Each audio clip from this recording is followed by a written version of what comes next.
Alkitab Berita Baik, Kejadian 4:34. Pada suatu hari, Dina, anak perempuan Yakub dan Lea, mengunjungi beberapa orang wanita Kanaan.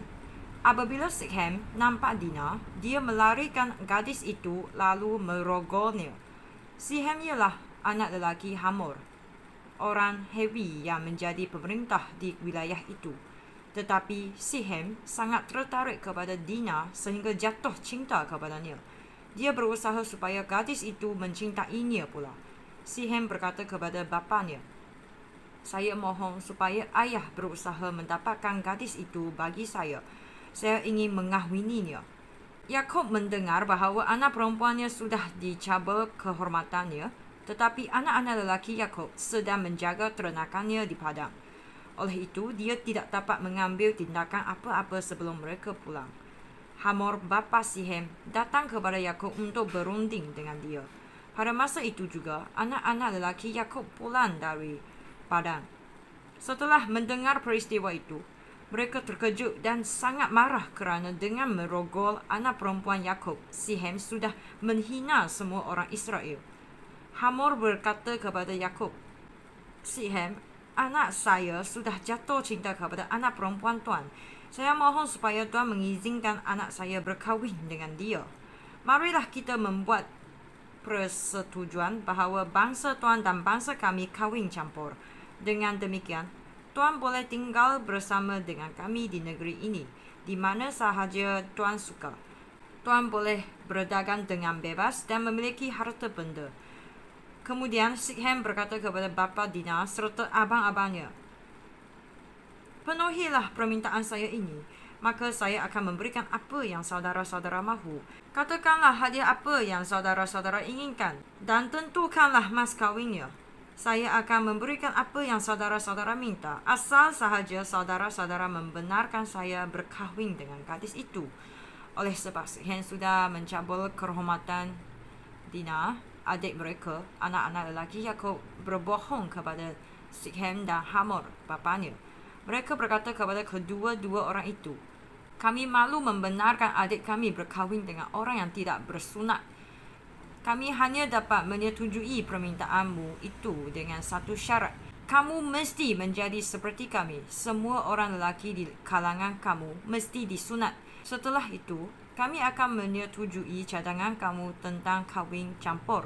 Kami akan tinggal bersama dengan kamu dan menjadi satu bangsa dengan kamu. Tetapi jika kamu tidak mahu menerima syarat kami dan tidak mahu disunat, kami akan mengambil balik gadis itu lalu pergi."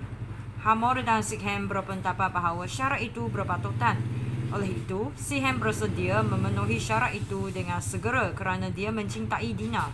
Di kalangan kaum keluarganya, Sikhemlah yang paling penting. Kemudian Hamor dan Sikhem pergi ke tempat pertemuan di pintu gerbang kota, lalu berkata kepada penduduk kota, "Orang Israel sahabat kita. Oleh itu, biarlah mereka tinggal di negeri ini bersama dengan kita serta bebas pergi ke mana saja mereka suka.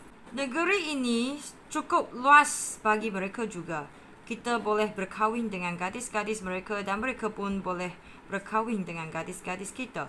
Tetapi orang Israel hanya mahu tinggal bersama dengan kita dan menjadi satu bangsa dengan kita dengan satu syarat. Semua orang lelaki di kalangan kita harus disunat seperti mereka. Dengan itu, semua kawanan binatang dan harta benda mereka akan menjadi kepunyaan kita. Marilah kita menyetujui permintaan mereka supaya mereka tinggal bersama dengan kita." Semua penduduk kota yang berkumpul menyetujui cadangan Hamor dan Sikhem. Lalu, semua orang lelaki disunat.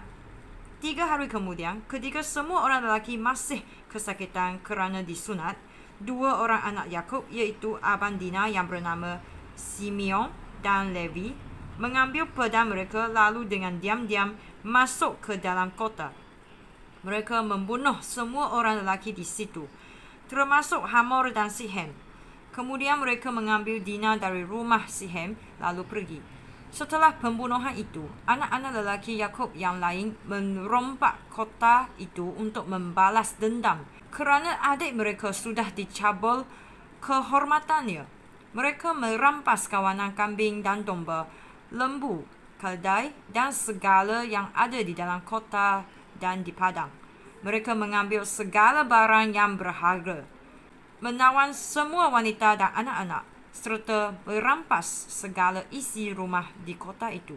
Yakub berkata kepada Simeon dan Levi, "Kamu menyusahkan aku. Sekarang orang Kanaan dan orang Feris serta semua penduduk negeri ini akan membenci aku. Orang kita tidak banyak. Jika semua penduduk itu bersekutu untuk melawan dan menyerang aku, seluruh keluarga kita akan dibinasakan." Tetapi mereka menjawab, "Kami tidak dapat membiarkan adik kami diperlakukan sebagai seorang pelacur."